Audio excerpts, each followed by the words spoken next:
Assalamualaikum warahmatullahi wabarakatuh. Selamat siang Bapak Ibu. Terima kasih atas kesediaan waktunya untuk menghadiri kegiatan diseminasi aksi nyata program pendidikan guru penggerak, yaitu mengenai budaya positif. Wabil khusus Ibu Kepala Sekolah SD Negeri 3 Kalirejo beserta Bapak Ibu Guru.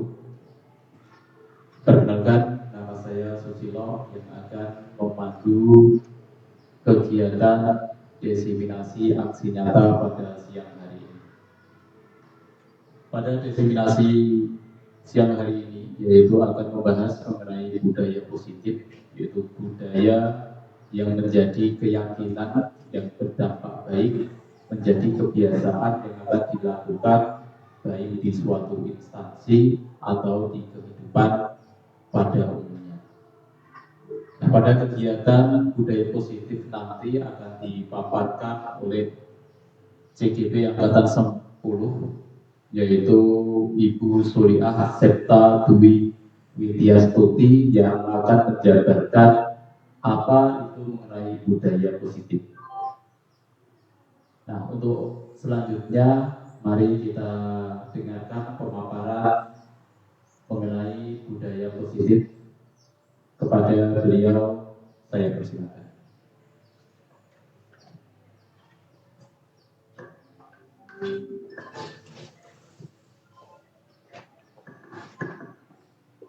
Bismillahirrahmanirrahim.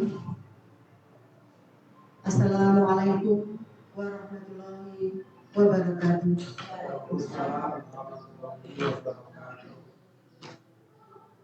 Yang terhormat Ibu Kepala Sekolah SD Negeri 3 Kalirejo beserta rekan-rekan guru SD Negeri 3 Kalirejo yang saya hormati pula. Alhamdulillahirrahmanirrahim. Pada kesempatan hari ini kita dapat berkumpul bersama di ruangan ini dalam kegiatan diseminasi aksi nyata dari program pendidikan guru penggerak yang akan saya laksanakan. Sebelumnya saya ucapkan terima kasih atas kehadiran Bapak Ibu Guru semua. Pertama-tama saya akan menyampaikan tujuan dari kegiatan diseminasi ini merupakan salah satu tugas aksi nyata saya dalam mengikuti kegiatan pendidikan guru penggerak. Di sini saya telah menyelesaikan modul 1 dan modul 1 ini terdiri dari 4 submodul, yaitu submodul 1.1 sampai dengan modul 1.4. Dan di sini ini adalah kegiatan yang terakhir pada modul 1.4, yaitu tentang budaya positif. Di sini saya ditugaskan untuk melaksanakan pengimbasan tentang budaya positif di sekolah.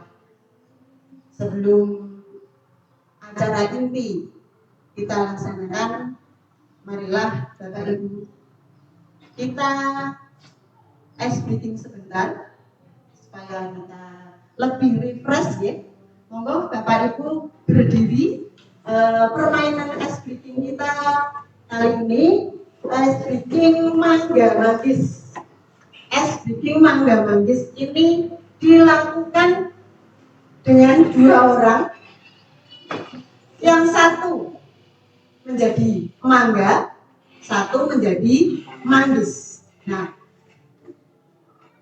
caranya dengarkan apa yang saya ucapkan. Misal saya mengucapkan manggis seperti itu, saya mengucapkan manggis berarti manggisnya menghindar, kemudian mangganya menepuk seperti itu. Berarti harus berpasangan ya, berpasangan. Jadi monggo Bapak Ibu untuk berpasangan mendekat, kita saling menepuk dan dengarkan dengarkan apa yang saya ucapkan. Ini, ya. Siap Bapak Ibu? Nah, siapa yang menjadi manggis, seperti itu. Ya, manggis. Yang diucapkan menghindar. Iya, yang saya ucapkan berarti menghindar, dan yang tidak diucapkan berarti memukul. Seperti itu. Saya ucapkan, semisal saya ucapkan mangga, berarti mangga menghindar, gitu. Terus kemudian, ya, kalau saya bilang manggis, nah manggisnya menghindar, mangganya memukul, seperti itu. Siap Bapak Ibu? Iya. Mangga. Jadi bingung semua ya Ibu. Jadi kita bingung semua, yang mangga, yang manggis siapa?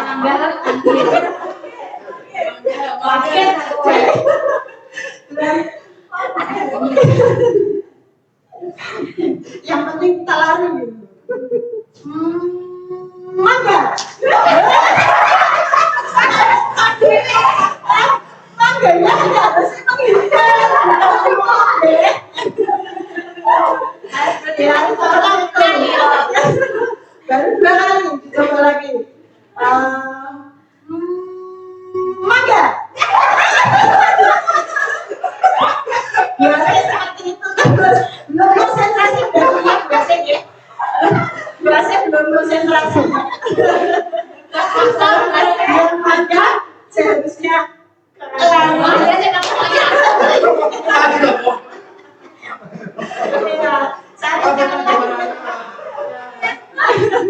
Satu lagi.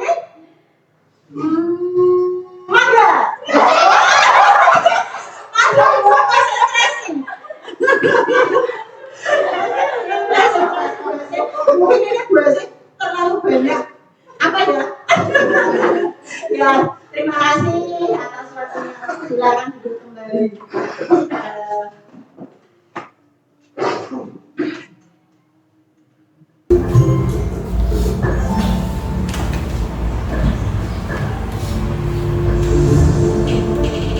Salam dan bahagia Bapak Ibu calon guru penggerak. Video ini akan menggambarkan tentang pendidikan zaman kolonial, sekaligus menjadi pengantar bagi Anda untuk berefleksi kembali perjalanan pendidikan Indonesia dari zaman kolonial hingga saat ini.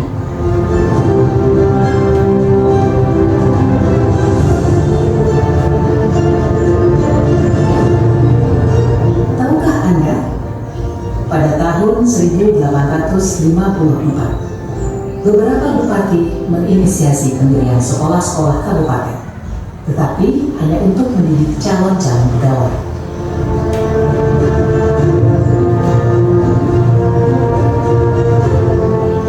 Kemudian tahun yang sama, lahirlah sekolah-sekolah Bumi Putra yang hanya mempunyai 3 kelas. Rakyat hanya diberikan pengajaran membaca, menulis, dan berhitung seperlunya, dan hanya mendidik orang-orang pembantu dalam mendukung usaha dagang mereka.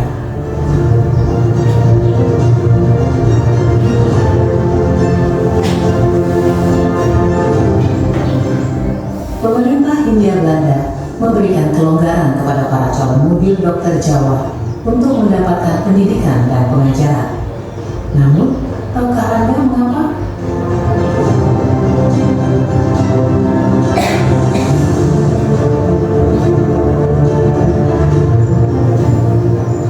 Pada tahun 1920, lahirlah cita-cita baru yang memimpikan perubahan radikal dalam pendidikan dan pengajaran.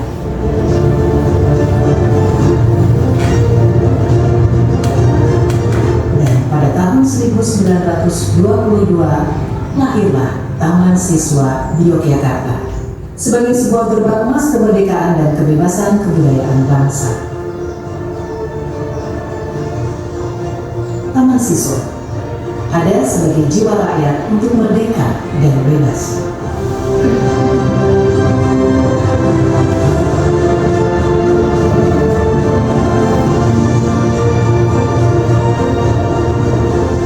Lalu, apakah kita sudah merdeka?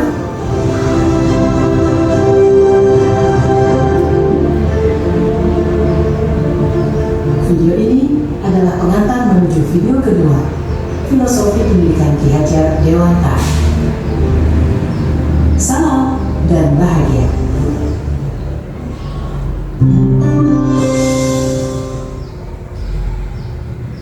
Terima kasih. Ini tadi sedikit dari video pembelajaran itu tentang filosofi Ki Hajar Dewantara, Bapak Ibu. Di sini tadi dijelaskan tentang video filosofi Ki Hajar Dewantara, tentang pembelajaran yang dahulu yang diberikan hanya yang bersekolah itu hanya 3 siswa ya. Hanya 3 siswa. Dan sekarang kita sudah bisa bersekolah lebih banyak lagi, tidak seperti dahulu.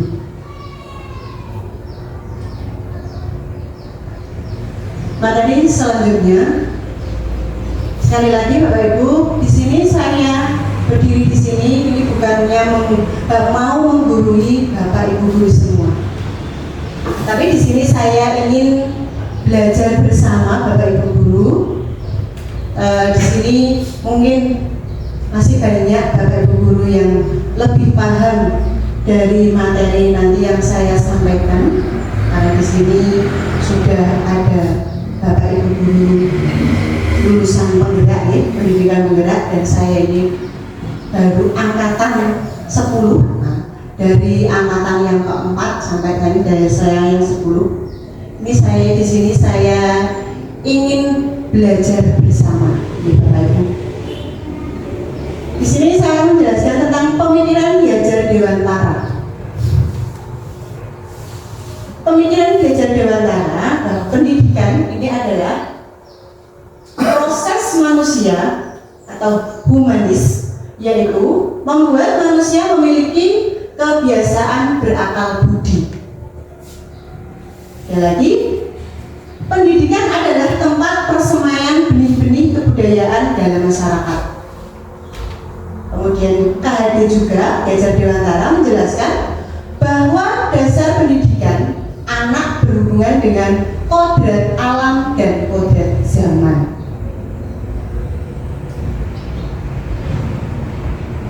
Ki Hajar Dewantara menjelaskan bahwa tujuan pendidikan yaitu menuntun segala kodrat yang ada pada anak-anak agar mereka dapat mencapai keselamatan dan kebahagiaan yang setinggi-tingginya, baik sebagai manusia maupun sebagai anggota masyarakat. Oleh karena itu, pendidikan itu hanya dapat menuntun tumbuh atau hidupnya kekuatan kodrat yang ada pada anak-anak agar dapat memperbaiki lakunya, bukan dasarnya. Hidup dan tumbuhnya kekuatan kodrat alam. Jadi anak itu sudah memiliki kekuatan berdasarkan kodrat alam. Selanjutnya itu ada semboyan dari Ki Hajar Dewantara. Ki Hajar Dewantara memiliki 3 semboyan. Yang pertama yaitu ing ngarsa sung tulodo, ing madya mangun karsa, tutpuri handayani. Yang artinya di depan itu kita menjadi teladan, dan di tengah kita harus mampu membangkitkan semangat. Yang belakang adalah di belakang kita harus bisa memberi dorongan semangat belajar, khususnya pada peserta didik kita. Kita bisa menggunakan semboyan Ki Hajar Dewantara. Kemudian ada juga 5 kebutuhan kebutuhan dasar, kebutuhan genetis. Manusia adalah makhluk biologis yang memiliki sifat dasar menjaga berkelanjutan spesiesnya secara genetis. Ada 5 kebutuhan sebagai manusia. Yang pertama yaitu kebutuhan untuk bertahan hidup. Kedua, kebutuhan untuk diterima. Yang ketiga, kebebasan. Keempat, kesenangan. Dan yang kelima adalah kekuasaan. Ini 5 kebutuhan dasar manusia. Sebagai manusia kita ini memiliki kebutuhan dasar. Dari kebutuhan bertahan hidup, untuk diterima, terus kemudian kebebasan, kesenangan, dan kekuasaan. Dari kebutuhan 5 kebutuhan dasar manusia ini, Bapak Ibu, kita bisa melihat dengan peserta didik kita. Jujur, itu juga memiliki kebutuhan 5 kebutuhan dasar yang harus kita penuhi. Selanjutnya kita akan melihat tumbuh kembangnya anak. Tumbuh kembang anak menurut Ki Hajar Dewantara itu meyakini bahwa proses belajar harus selaras dengan kodrat alam, kodrat anak ya. Jadi anak itu adalah memiliki kodrat alam. Beliau paham bahwa dalam setiap periode usia anak memiliki kekhususan yang harus dijadikan bahan pertimbangan dalam proses belajar. Nah, Ki Hajar Dewantara sendiri membagi periode usia anak ke dalam 3 tingkatan. Jiwa tiap 8 tahun. Setiap 1 minggu ya. Setiap 1 minggu itu Ki Hajar Dewantara mempertimbangkan dalam persoalan ini membagi periode usia anak ke dalam 3 tingkatan. Seperti pada gambar di sini Bapak Ibu, tumbuh kembang anak. Nah, Ki Hajar Dewantara kodrat tahap tumbuh kembang atau wiraga wirama menurut Ki Hajar Dewantara.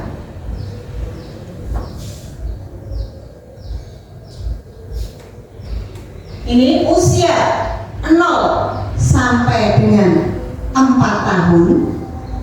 Ini wiraga. Wiraga di sini adalah raga, indra, imajinasi, kemudian bermain belajar, eksplorasi, kemudian juga pengalaman. Di sini pada usia 0 sampai 8 tahun nih Bapak Ibu, 8 tahun ya ini ya. 0 sampai 8 tahun ini pembelajaran siswa. Di sini kalau kita itu siswa kita usia 8 tahun itu kira-kira kelas berapa nih Bapak Ibu? Kelas 3 ya? Kelas 2 ya? Kelas 2. Nah, di kelas 2 ini disebut dengan wiraga. Nah, mereka belajar itu dengan raga, indra, ya, kemudian imajinasi. Nah, sebagai seorang guru kita mengajar, memberikan pembelajaran kepada siswa di umur 8 tahun. 7 berarti 7 di kelas 1, 2 di kelas 2. Ini dia menggunakan raga, indra, imajinasi. Mereka menggunakan itu, terus kemudian bermain. Makanya mereka itu masih senang bermain. Terus kemudian eksplorasi, kemudian juga pengalaman. Kemudian di sini sampai 9 sampai 16 tahun ya, itu masih ikut dengan wiraga ini. Kemudian 17 sampai 24 tahun ini dinamakan wirama. Kalau umur 17 sampai 24 tahun mereka ini sudah memiliki tanggung jawab. Kemudian pembiasaan. irama, keselarasan, kemudian jadwal yang rutin, selaras dengan sesama dan semesta alam. Ini wirama. Tumbuh kembang wiraga ini tadi saya jelaskan dari usia 0 sampai 8 tahun tadi. Mereka belajar menggunakan raga indera, ya, anak tumbuh besar. Dengan demikian mereka harus banyak bergerak, melatih otot dasar, melatih otot, kemudian mengeksplorasikan indera mereka, yaitu indera pendengaran, perasaan, pengecap, penciuman, peraba, termasuk imajinasi, dan mengenali simbol-simbol. Tak heran jika Ki Hajar Dewantara juga menyebutnya sebagai taman indera. Di kelas 1, di kelas 2, sampai kelas 3, sampai kelas umur ini wiraga ya. Kalau wiraga wirama tadi 9 sampai 16 tahun. Kemudian anak itu mulai berkembang pikirnya. Maka selain melanjutkan pendidikan untuk mengakomodasi kebutuhan perkembangan jasmani dan indera mereka yang belum usai, pendidikan juga mulai fokus dalam menuntun proses berpikir anak agar mereka semakin selaras atau seirama dengan sesamanya dan lingkungannya. Kemudian tadi wirama umur 17 sampai 24, mereka sudah memiliki tanggung jawab menuntun dan menantang anak dalam hal pengelolaan diri dan pengenalan potensi dirinya. Anak dalam periode ini mulai menata bagaimana agar masa depannya senantiasa seirama dengan sesama dan semesta. Anak dipaparkan pada keputusan-keputusan mengenai bagaimana menebalkan jati dirinya di tengah masyarakat dan lingkungan.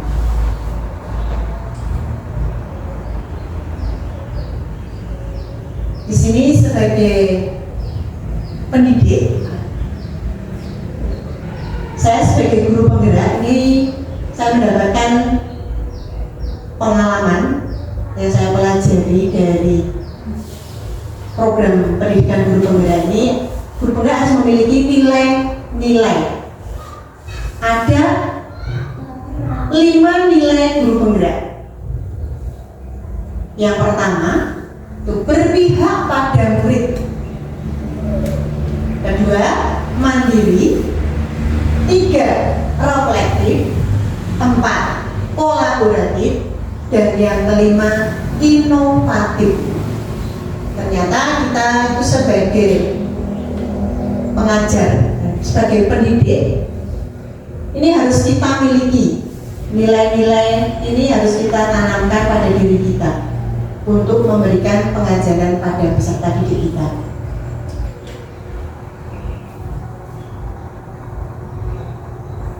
Kemudian ada konsep inti budaya positif,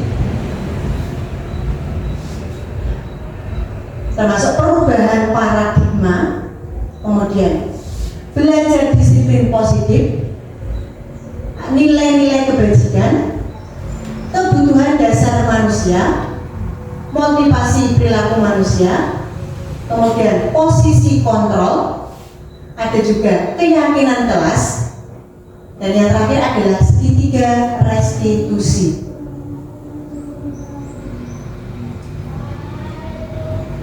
Perubahan paradigma belajar.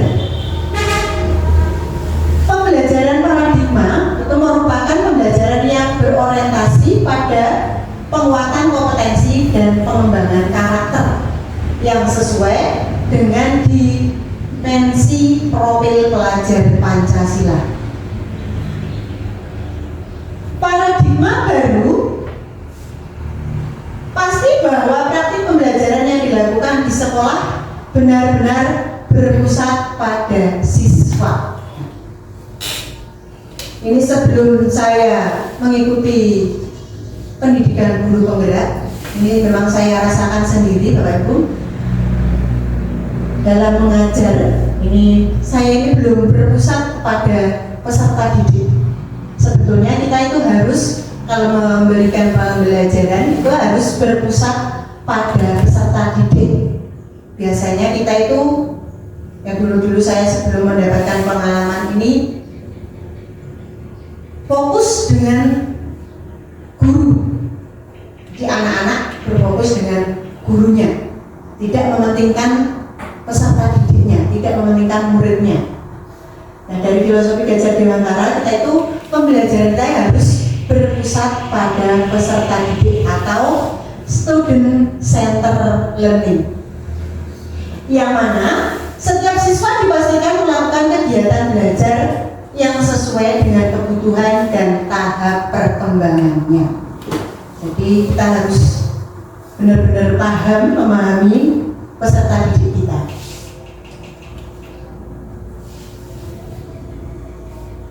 Sekarang coba bukalah. Anda dan teman Anda akan melakukan kegiatan cobalah buka. Ini ada peristiwa. Anda adalah A. Tugas Anda adalah mengepalkan salah satu tangan Anda. Coba Anda bayangkan bahwa Anda menyimpan sesuatu yang sangat berharga di dalam kepalan tangan Anda. Anda perlu menjaga benda tersebut sekuat tenaga Anda karena begitu pentingnya untuk kehidupan Anda. Kemudian tugas B adalah mencoba dengan segala cara untuk membuka kepalan tangan Anda. Teman Anda B boleh membujuk, menghardik, mengintimidasi, memarahi, menggoda, menggelitik, bahkan menawari Anda uang agar Anda bersedia membuka kepalan tangan Anda. Dari cerita ini, Bapak Ibu ada yang ingin memberi tanggapan untuk dari cerita ini?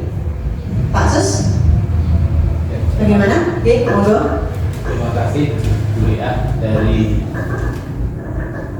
terima kasih dari contoh percobaan tersebut dapat kita simpulkan kalau kita memiliki suatu keyakinan yang kita anggap itu benar, sekuat apapun orang itu mempengaruhi atau membujuk kita, itu kita akan bertahan, akan mempertahankan apa yang sudah menjadi keyakinan kita. Tapi sebaliknya, kalau kita tidak memiliki keyakinan yang kuat dengan rayuan yang sangat hebat, kemungkinan apa yang menjadi keyakinan kita akan kita berikan.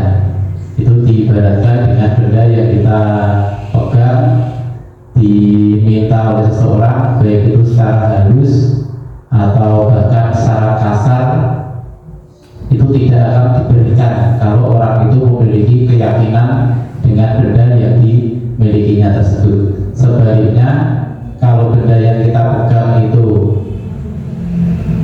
tidak kita yakini, walaupun itu memintanya secara halus, tidak diintimidasi, pasti bisa juga kita berikan. Mungkin itu tanggapan dari saya, kurang lebihnya minta maaf. Terima kasih. Itu tanggapan dari Pak Susilo. Kita itu memegang sesuatu, ya Bapak Ibu. Dari Pak Susilo tadi, kita sendiri berarti, ya Pak Sus, berarti yang bisa mengendalikan genggaman kita atau mengendalikan diri kita itu adalah kita sendiri, ya. Berarti apapun yang terjadi, sekuat apapun orang ingin membuka kepalan tangan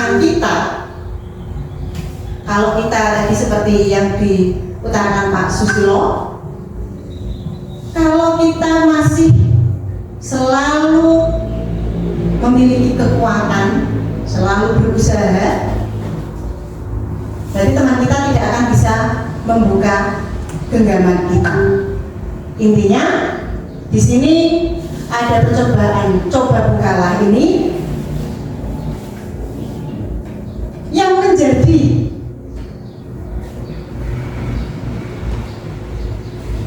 penggenggaman tangan kepala tangan kita ini ya,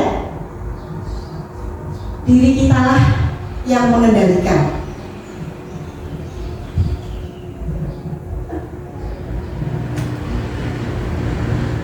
Kemudian selanjutnya ada teori kontrol. Kontrol yang perlu diluruskan. Di sini dari Dr. William. Teori kontrol dan kontrol yang perlu diluruskan yaitu 1. Guru mengontrol murid. 2. Penguatan positif, efektif, dan bermanfaat.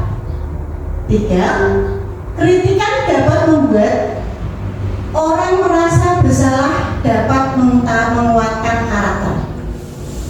Dan yang keempat, orang dewasa memiliki hak untuk memaksa. Ini kontrol diri kita yang harus diluruskan. Kita tidak boleh mengontrol seorang siswa.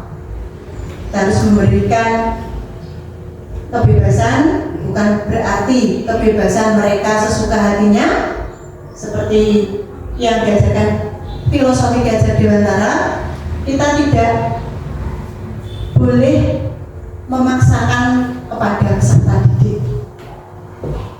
Kita tidak boleh mengontrol mereka, tapi kita harus menuntun dari belakang tadi, dari semboyan Ki Hajar Dewantara.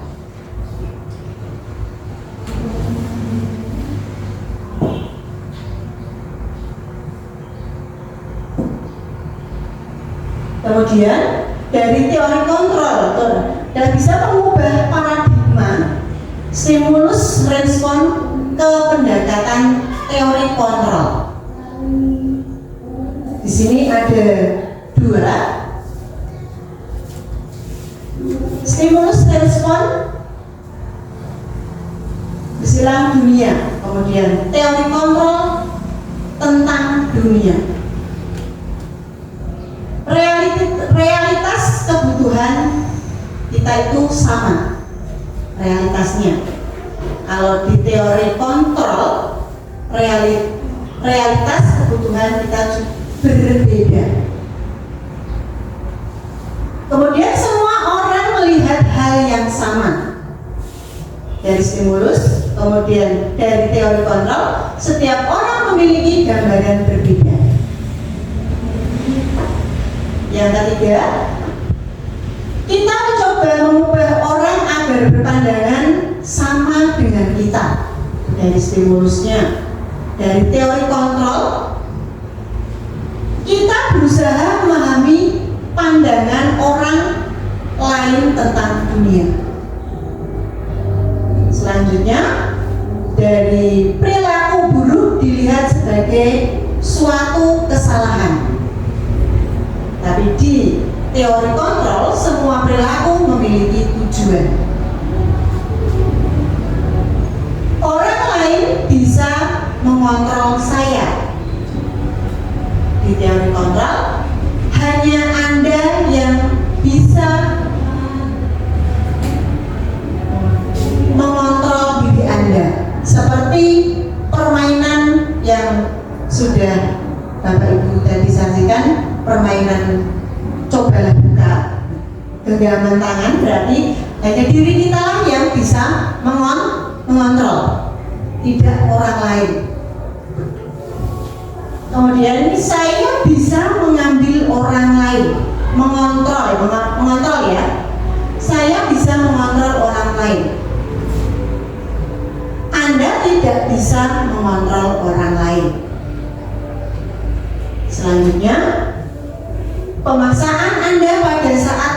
tujuan gagal itu di stimulus.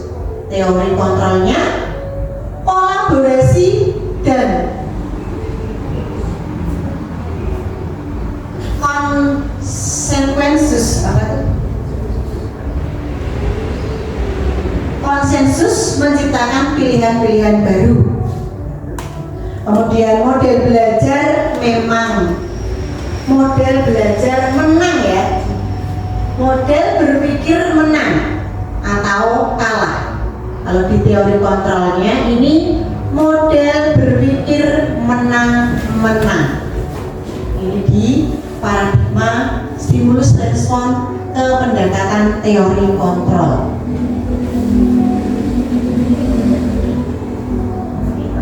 Disiplin positif yang akan saya sampaikan di sini adalah disiplin positif dari Diana Johnson mengatakan bahwa kata disiplin itu berasal dari bahasa Latin disiplina yang berarti belajar.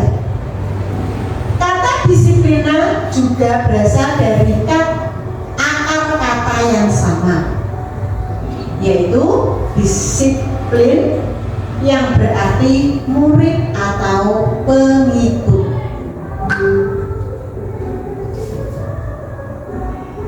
Disiplin positif menurut Ki Hajar Dewantara menyatakan bahwa untuk menciptakan murid yang merdeka, maka syarat utamanya harus mempunyai disiplin yang kuat, yaitu disiplin diri yang berasal dari motivasi internal atau dari dalam diri.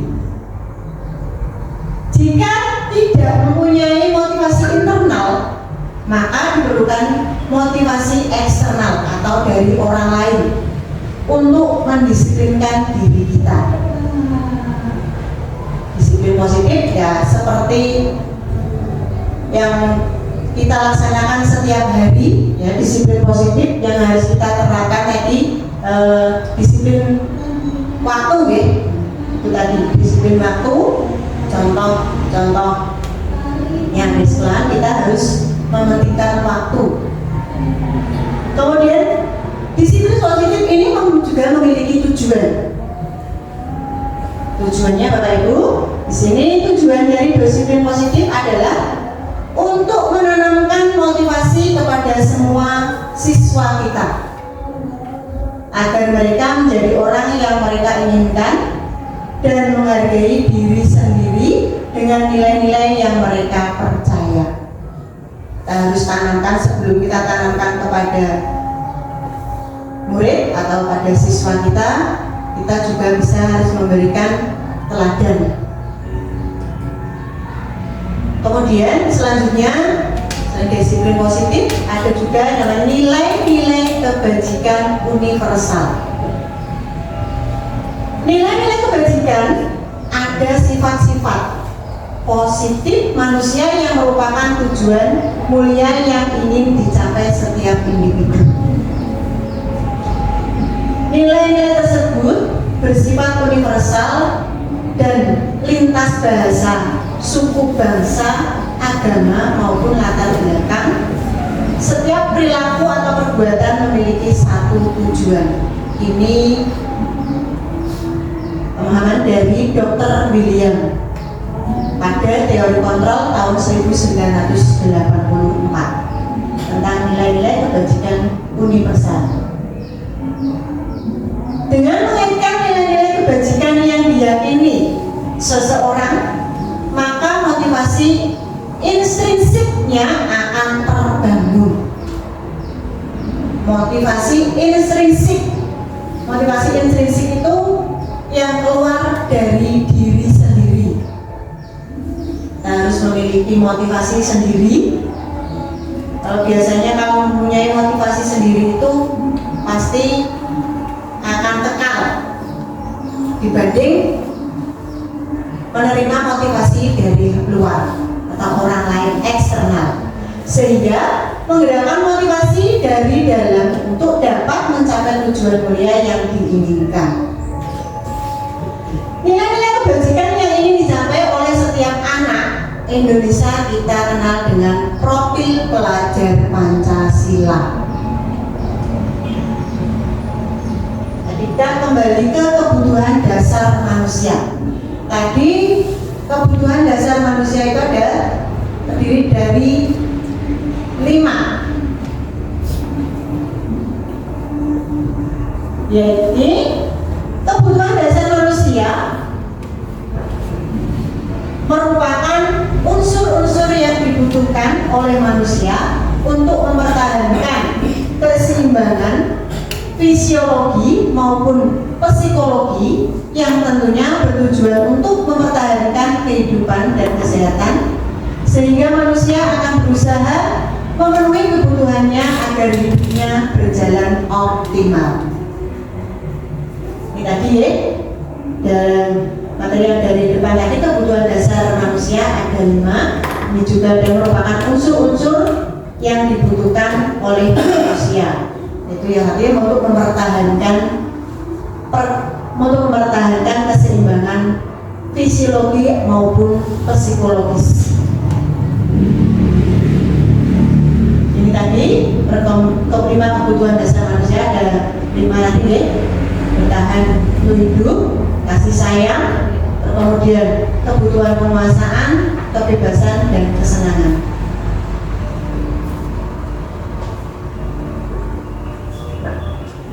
Dari motivasi, tapi kan kita harus memiliki motivasi dari intrinsik tadi ya.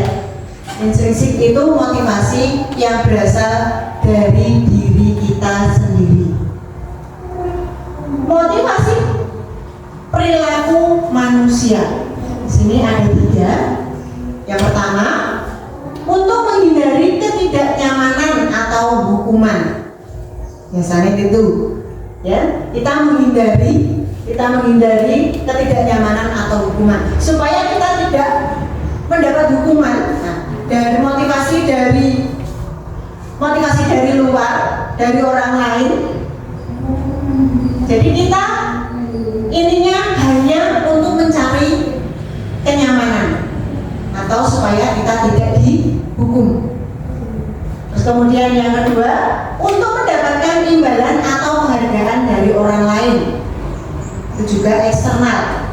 Kita melakukan sesuatu kalau kita mendapatkan penghargaan atau imbalan dari orang lain. Kemudian yang ketiga, untuk menjadi orang yang mereka inginkan dan menghargai diri sendiri dengan nilai-nilai yang mereka percaya. Itu yang berasal dari intrinsik. Hukuman, konsekuensi, kemudian juga restitusi. Hukuman, konsekuensi, dan restitusi di sini adalah kita sebagai pendidik kepada peserta didik kita. Setiap peserta didik atau setiap murid kita pasti ada kesalahan.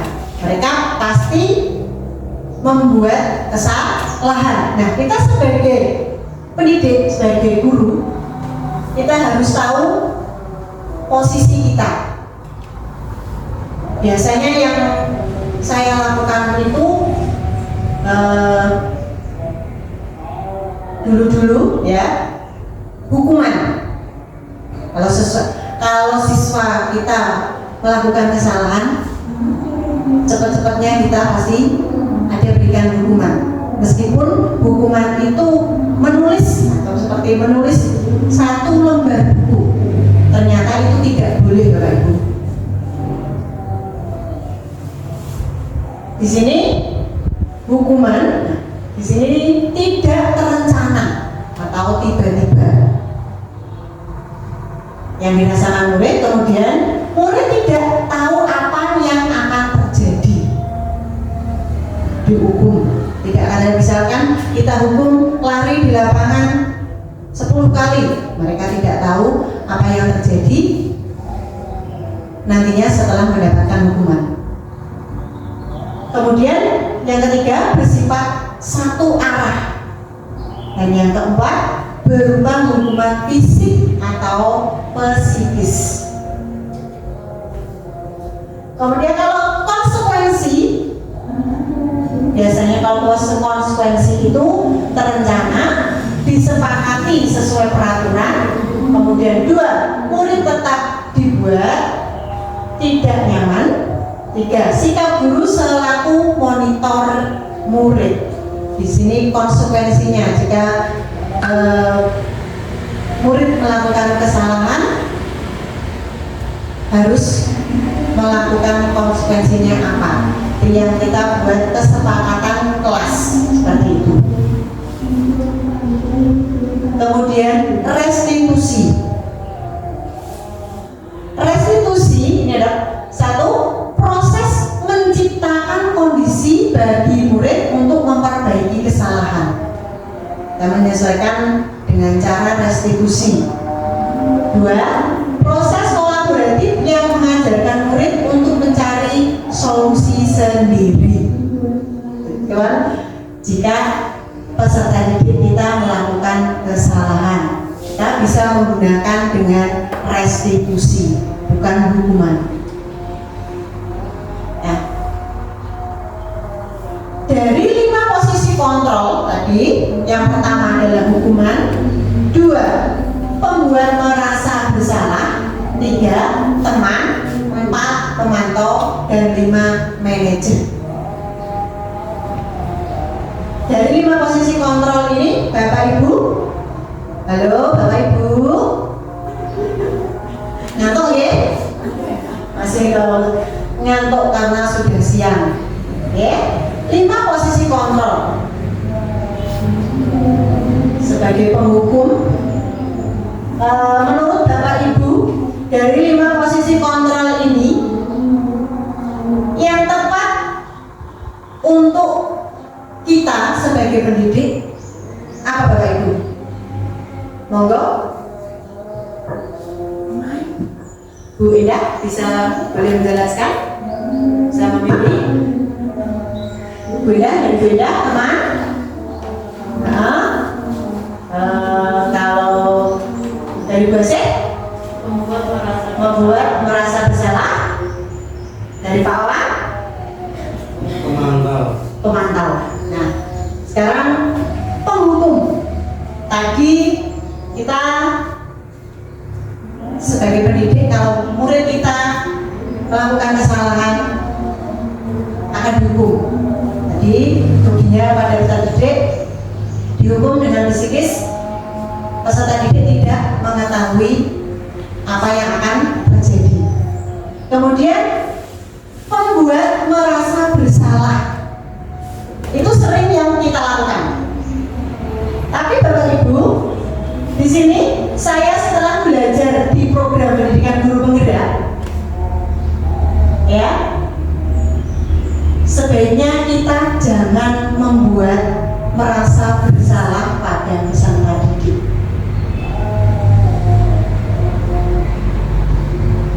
Kemudian yang ketiga dari Bu Indah tadi, teman ya. Kita sebagai pendidik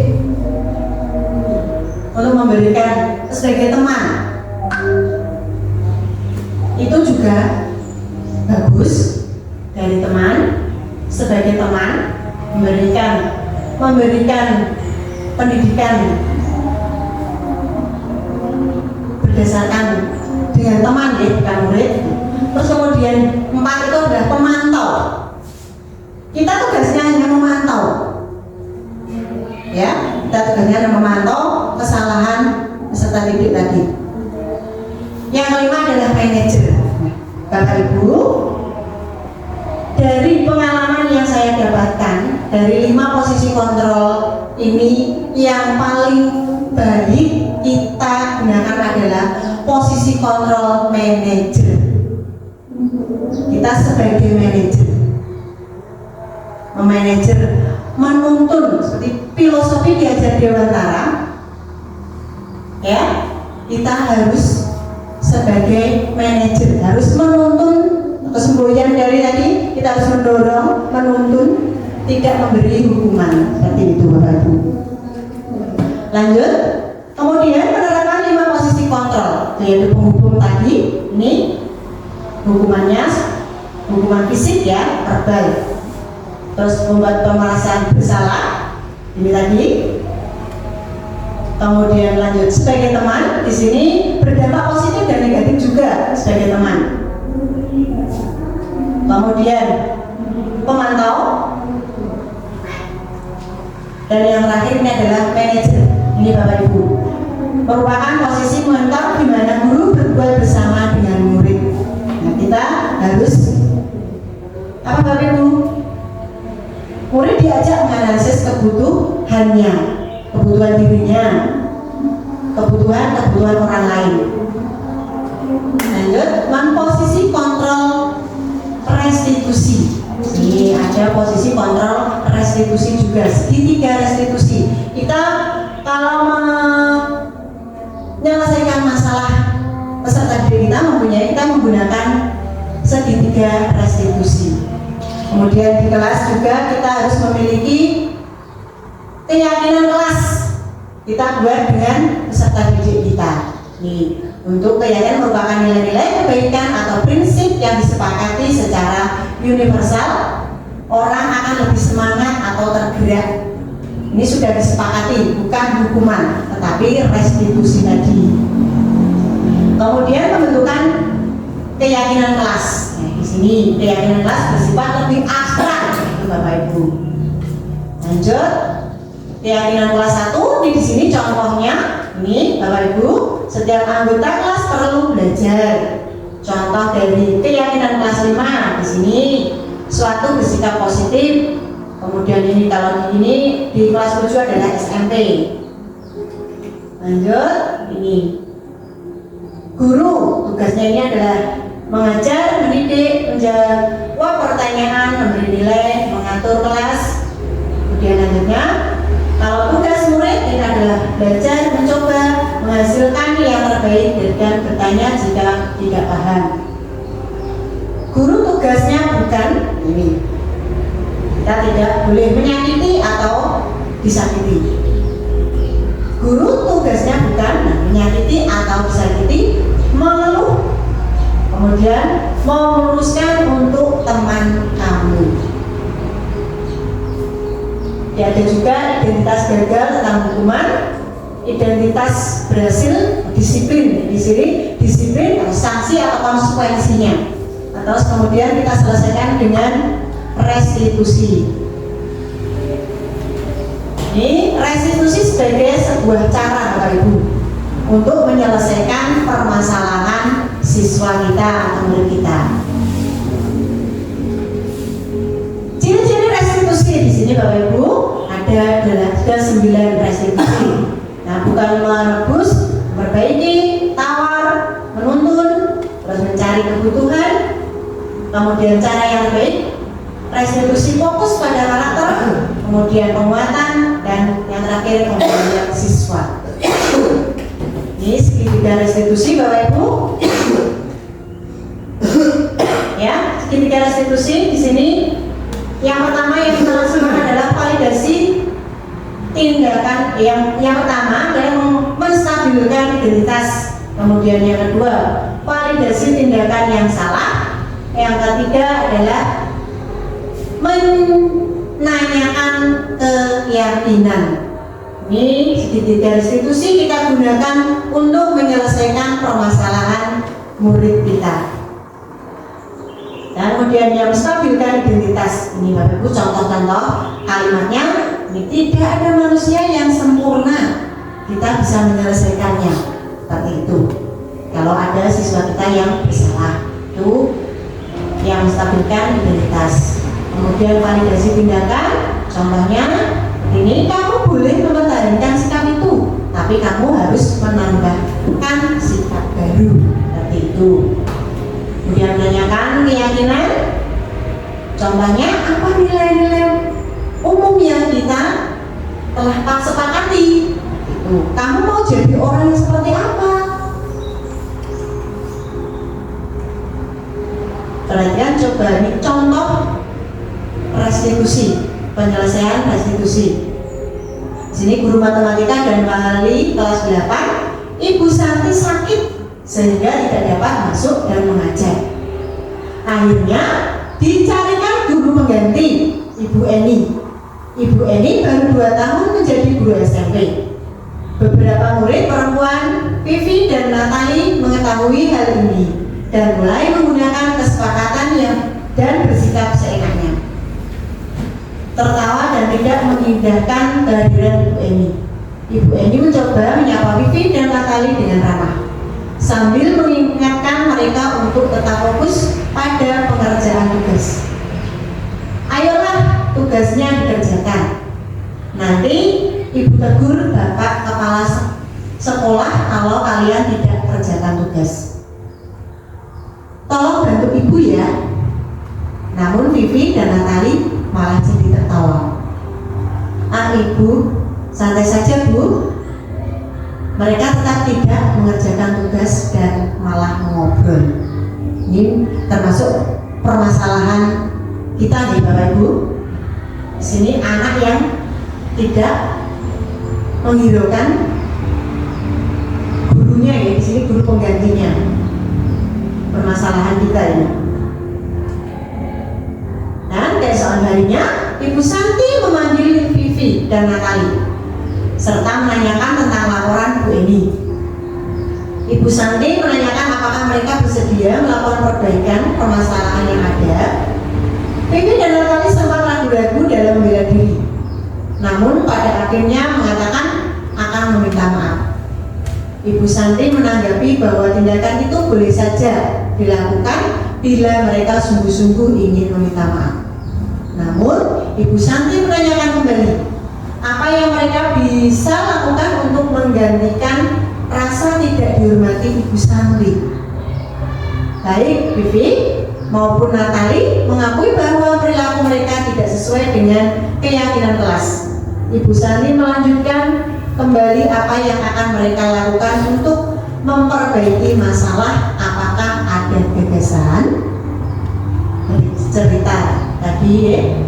Setelah berpikir sejenak, Natali dan Vivi mengusulkan bagaimana kalau mereka mengadakan sebuah diskusi kelompok dengan teman-teman sekelasnya. Tema yang mereka pilih adalah penerapan keyakinan kelas, terutama tentang sikap saling menghormati dan bagaimana penerapannya di kehidupan sehari-hari di sekolah. Usulan kedua adalah mengirim email kepada Ibu Eni tentang gagasan mereka tersebut. Mereka pun memberitahu Ibu Eni bahwa mereka telah memberitahu kepala sekolah Pak Hasan bila lain waktu ada ketiadaan guru, maka mereka akan mengusulkan Bu Eni sebagai guru pengganti. Itulah contoh kasus. Dalam kasus di atas, langkah-langkah restitusi apa saja yang sudah dijalankan oleh Ibu Santi. Ibu Santi menanyakan kepada Natali dan Vivi dengan menggunakan segitiga restitusi tadi. Kemudian yang terakhir adalah kesimpulan. Di sini dalam penerapan program disiplin positif, hendaknya guru memiliki standar kepribadian profesional dan sosial yang baik, di mana guru mampu merefleksi dan mengevaluasi diri dalam posisi kontrol saat ini. Bagaimana perjalanan dirinya sebagai among atau manajer yang menuntun murid-muridnya menjadi insan yang mandiri, merdeka, dan bertanggung jawab. Ini terakhir dari kesimpulannya tadi ya Bapak Ibu. Jadi 5 posisi kontrol yang terbaik kita adalah sebagai manajer. Terakhir, terima kasih atas waktunya Bapak Ibu sudah meluangkan waktunya, dan kegiatan ini saya akhiri Bapak Ibu. Terima kasih waktunya. Waktu dan saya kembalikan kepada moderator. Silakan Bapak. Beri aplaus untuk Bu Lina. Demikian pemaparan dari budaya positif positif yang sudah disampaikan oleh Bu Lia, CGP Angkatan 10, dapat kita ambil kesimpulan bahwa pada dasarnya anak itu memiliki kodrat alam dan kodrat zaman yang sudah terbawa sejak lahir.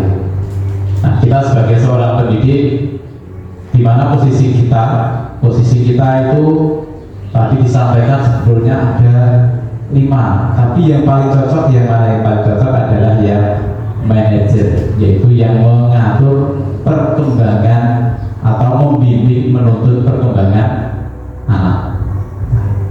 Demikian hasil dari diseminasi pada siang hari ini. Saya selaku moderator mengucapkan banyak terima kasih kepada Bapak Ibu yang sudah meluangkan waktunya untuk mengikuti kegiatan diseminasi aksi nyata program pendidikan guru penggerak mengenai budaya positif yang disampaikan oleh CGP Angkatan 10 Ibu Surina Seta Dwi Widiati. Pada kesempatan yang terakhir, mari kita tutup kegiatan pada siang hari ini dengan bacaan hamdalah bersama-sama. Alhamdulillahirabbil alamin. Akhirul kata, bila taufiq wal hidayah. Wassalamualaikum warahmatullahi wabarakatuh. Waalaikumsalam warahmatullahi wabarakatuh.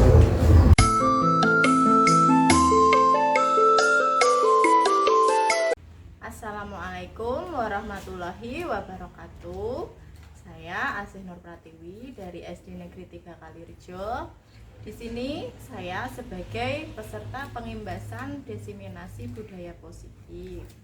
Menurut saya, Bu Liah dalam menyampaikan materi sudah baik, mampu memahami tentang penerapan disiplin positif di sekolahnya.